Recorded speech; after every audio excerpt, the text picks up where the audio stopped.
Un saludo a ustedes, estudiantes del octavo grado.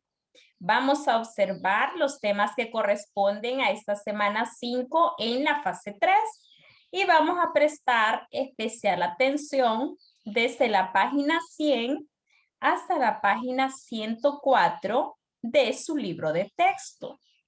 Entonces, en la página 100 vamos a continuar estudiando estos temas que ya veníamos, ¿verdad? En la semana 4, viendo quiénes eran los ángulos alternos, ¿verdad? Ángulos alternos. Sabemos que hay dos tipos, ángulos alternos internos y alternos externos. Y eso es lo que nos va a ayudar ahorita a resolver este problema inicial. Nos dice que hay dos rectas, ¿verdad? L y M, que están acá, L y M, son paralelas. Mientras que la recta S es una recta secante que las corta a ambas. Calcula el valor de los ángulos restantes. Los vamos a encontrar todos. Determina la relación que existe entre los pares de ángulos alternos internos y alternos externos. Entonces, ustedes pueden resolver e ir haciendo algunos procesos que ya aparecen en el Soluciona. Pero a mí me interesa más que ustedes analicen. Vaya, ubíquense en este momento en los 4 ángulos de esta parte de arriba. Aquí donde aparece A es igual a 40 grados, usted ya puede resolver esa parte de arriba, porque ya aprendió lo que se llamaba ángulos opuestos por el vértice. Entonces, usted sabe perfectamente que la A y la C miden lo mismo, o sea, 40 grados. Mientras que D es el ángulo suplementario de A. O sea que a 180 grados, ustedes le restan 40 grados. Ya tienen el valor de D. D vale 40 grados. Y si D vale 40 grados, también B. ¿Por qué? Porque son opuestos por el vértice. D y B miden 140 grados. Hasta ahí todo bien. Ya resolvimos esta parte de arriba. Y también podemos resolver esta otra parte. ¿Cómo? Recordando que existen los ángulos alternos externos, por ejemplo. ¿Quién es el alterno externo de la A? ¿Quién es el otro que está afuera y en diagonal? Pues la G. La G también vale 40 grados, ¿verdad? Porque son alternos externos. ¿Y quién es el opuesto por el vértice a la G? La E. Entonces, G y E miden 40 grados, mientras que H y F van a medir el complemento o el suplemento, como decimos, o sea, 140 grados. Y esa es la relación que deberíamos establecer en el número 2. ¿Cuál es la relación que existe entre ellos, verdad? Esa relación es de igualdad. Bueno, entonces de esa manera vamos a ir resolviendo este tipo de problemas y aquí nos establece ya propiedades, ¿verdad? Si dos rectas paralelas son cortadas por una recta secante, entonces los ángulos alternos internos y los alternos externos son iguales entre ellos, ¿verdad? Los internos son iguales, los alternos internos, y luego son iguales los alternos externos.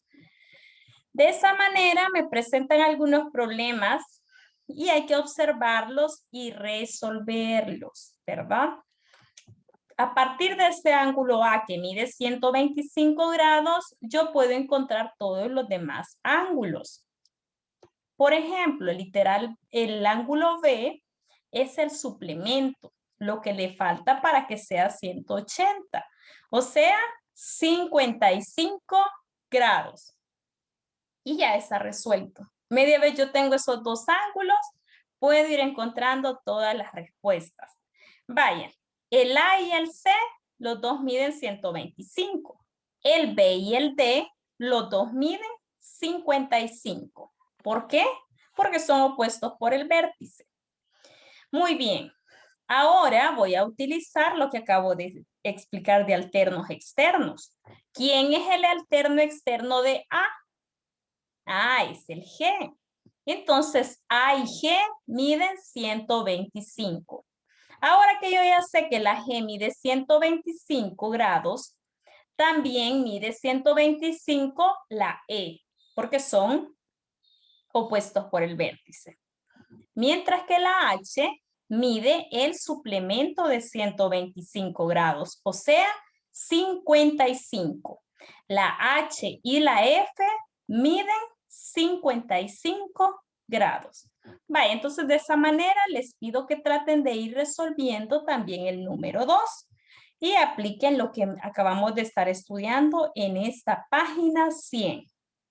Vamos a continuar con la página 101, que es demostrar el teorema de los ángulos internos de un triángulo. En realidad esto ya lo utilizamos antes, vean. Demuestra que los tres ángulos A, B y C son ángulos internos de un triángulo. Y entonces, ellos tres al sumarlos dan 180 grados. La suma de ellos tres. ¿Cómo se hace?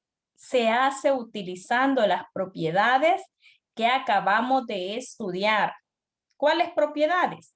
La de las dos rectas paralelas cortadas, en este caso, por dos secantes. ¿Ve? Aquí está el ejemplo en la solución. Esta parte de las demostraciones es solo para que ustedes se hagan una idea de cómo los matemáticos fueron creando estas propiedades, estos axiomas, postulados y teoremas que nosotros utilizamos. Porque algunos dirán, bueno, ¿y quién estableció que es 180 grados la suma? Ah, se estableció a través del sistema sexagesimal, donde la circunferencia mide 360 grados. Es algo muy amplio, pero es un inicio el que aquí se les presenten demostraciones.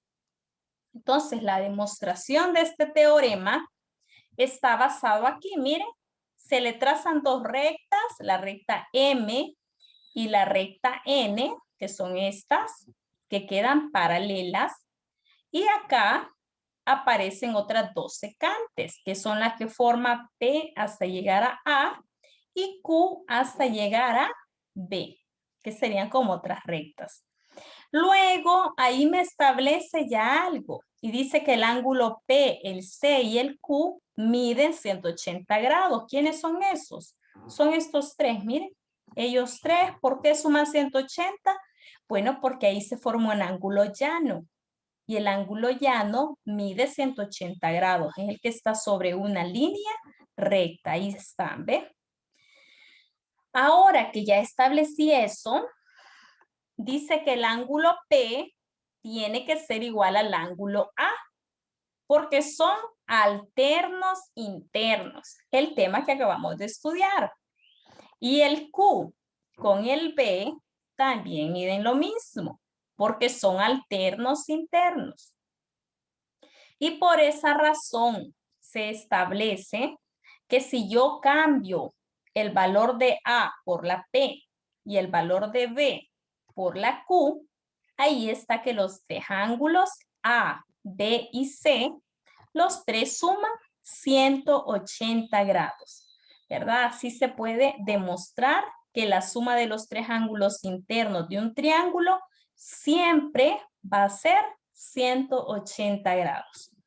Bueno, entonces ustedes pueden seguir leyendo y a través de esta información demostrar esto que les pide el lapicito. Miren, la demostración que les aparece no la van a hacer completamente ustedes, sino que tienen que ir leyendo la información. Aquí, por ejemplo, dice N y estas dos líneas quiere decir paralelas, paralelas. O sea, son rectas paralelas por construcción. ¿Quiénes son? ¿La N con quién? Dirán ustedes. Ah, es la N con la M. En este espacio, ustedes van a escribir la M. N paralela con M. Ahí leen el problema. Y ahí, el ángulo Q y el ángulo V dice que son iguales. ¿Por qué? Por ser alternos internos entre paralelas. Eso me voy a escribir allí, alternos internos. Y ahora, ¿quiénes son iguales? El ángulo Q, el ángulo R, ¿con quién? Por ser correspondientes entre paralelas, dice ahí. El ángulo, ahí que va a ser igual. Entonces, es de ver la figura que nos dan y dónde está ubicado el ángulo R. Y ahí está el ángulo R, miren. Está afuera y entonces el que es correspondiente con él es el ángulo A. Aquí me agregan ángulo A por ser correspondiente entre paralelas. Y ahí prácticamente queda resuelta la demostración, ¿verdad? Entonces es bueno que la lean y que traten de demostrarla. Ya en la página 102 me quieren que yo entienda y que ustedes entiendan cuáles son los elementos de una demostración. Ya vimos la utilidad. La utilidad es demostrar las fórmulas, demostrar esos teoremas que nosotros los usamos automáticamente, pero que unos matemáticos fueron quienes en aquel momento estudiaron profundamente para que universalmente se aceptaran.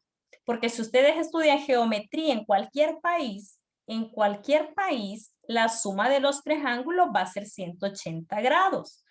Vaya, entonces, ¿cuáles son esos elementos de la demostración?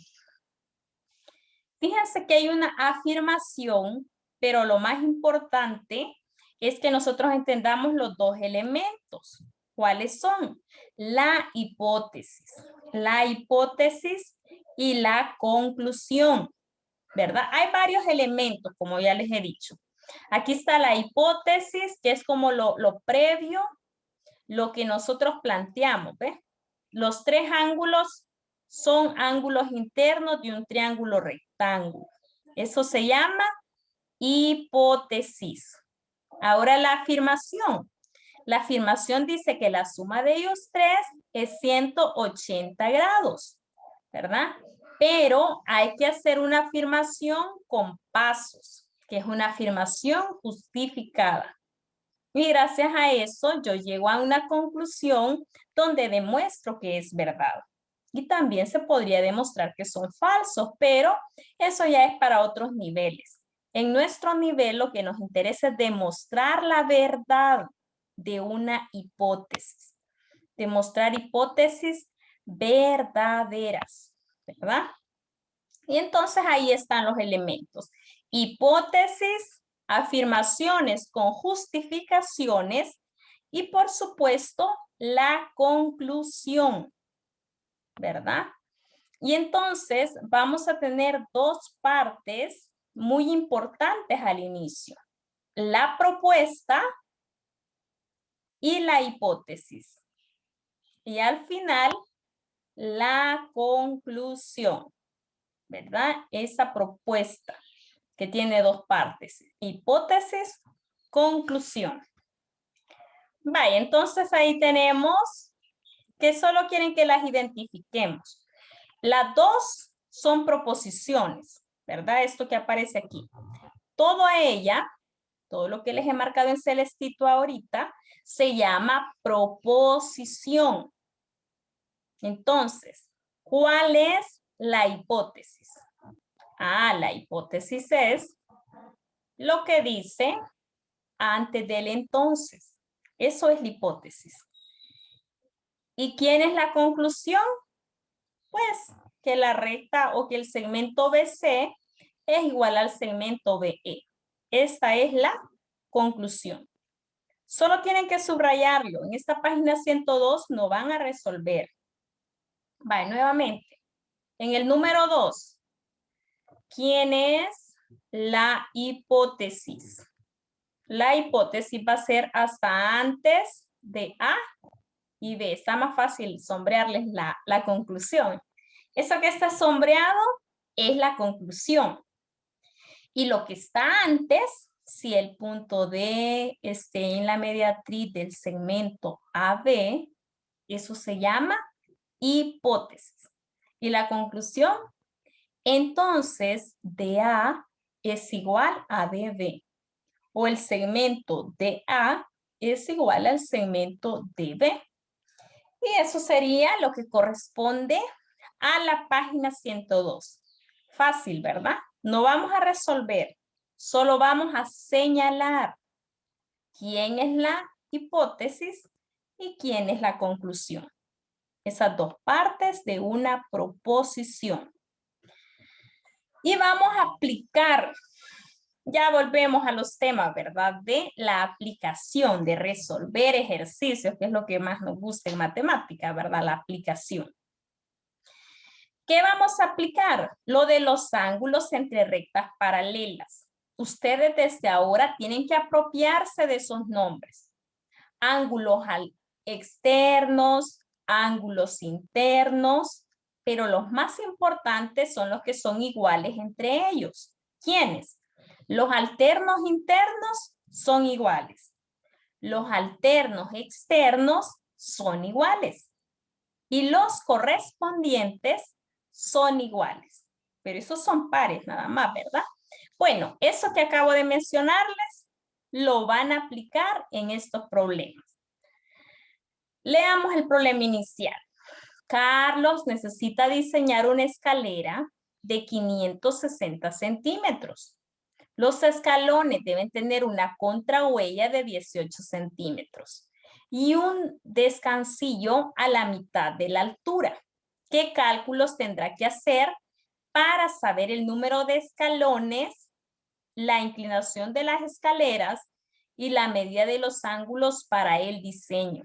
Los ángulos, ¿verdad? Es lo más que a nosotros nos interesa. Bueno, pero en realidad vamos a considerar todas las cantidades numéricas que nos ha dado el ejercicio. La altura de la escalera, 560 centímetros. El descansillo, 280 centímetros. La contrahuella, 18 centímetros. Esas son como las medidas más importantes para este problema. Lo primero es encontrar el número de contrahuellas, o sea, el número de escalones, de las reglitas que van en una escalera. Entonces, el número de escalera el número de escalones va a ser 280 entre 18, o sea, 15.56, que aquí lo aproximan directamente a 16, ¿verdad? Porque no podemos quitarle al decimal, mejor aumentarle porque ya se pasa de 5, ¿ve? 15.56, no me vayan a dejar de respuesta 15. Eso se aproxima al siguiente número, o sea, a 16. Y entonces dice aquí que vamos a ver cuál es la medida real de la contrahuella, que va a ser entonces 280 centímetros del descanso entre los 16 centímetros de cada una de los espacios de la contrahuella. O sea que ya no es 18 centímetros, sino que 17.5 centímetros. Para que nosotros lo apliquemos de esta manera. ¿Ve? Esta ley de Bondel es la que me redacta este problema aquí en este cuadro de a la par, ¿ve? Santiago Francisco Blondel fue un arquitecto y urbanista francés y él nos describe la relación que existe para hacer una escalera. Hasta eso tiene su propia matemática, ¿verdad? Y es lo que aquí se ocupa, ¿ve? La relación entre la dimensión de la contrahuella y la dimensión de la huella. Y por eso es que se hace de esta manera. 2 por 17.5, que debe de ser 64, que es la fórmula que él establece. Es necesario que lean el recuadro. Y por tanto la huella debe de medir 29 centímetros, ¿verdad? 17.5 sobre 29. Y miren qué bonito cómo se describe la manera de realizar esa escalera, con todo y sus ángulos, ¿verdad? Los ángulos. Y ahí está la relación, ¿verdad? 17 sobre 29,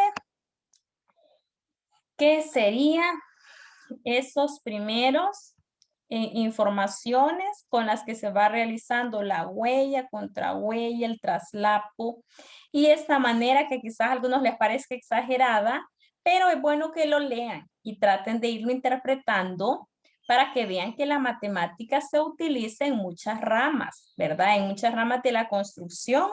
Ya hemos dicho, ¿verdad? Para hacer puentes, para hacer obras arquitectónicas, lo usaron desde la antigüedad. Los egipcios y otros pueblos mayas han usado la matemática. Entonces nosotros como generación presente también debemos de valorar estos aportes matemáticos y no tenerle miedo a estas carreras de ingeniería o de arquitectura, ¿verdad? Sino que también adentrarnos a esas carreras.